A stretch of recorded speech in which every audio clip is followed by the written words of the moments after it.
નમસ્કાર, મારું નામ સેંગાણી સંધ્યા રમેશભાઈ છે. હું નવનીત ચંદ્ર વલ્લભ મહિલા આર્ટ્સ કોલેજ બિદડાથી આવું છું.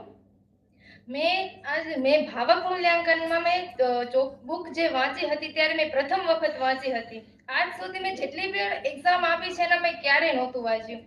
અને આજે જ્યારે ભાવક મૂલ્યાંકન હતું ત્યારે મેં પહેલી જ વખત વાંચ્યું અને ત્યારે એમ થયું કે દરેક પુસ્તક વાંચવી જોઈએ અને તેમાંથી મને ઘણું બધું જ્ઞાન પણ મળ્યું હતું.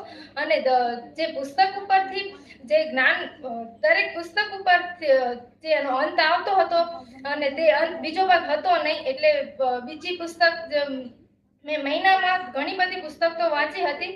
અને મને અહીં જે ઇન્સ્ટિટ્યૂટ ઓફ યુથ ડેવલપમેન્ટમાં અહીં મને બોલાવી એ બદલ ખૂબ આભાર. અને મને આ દિવસ બહુ યાદગાર રહેશે અને આપ સૌએ અહીં મને બોલવાનો મોકો આપ્યો એ બદલ ખૂબ ખૂબ આભાર.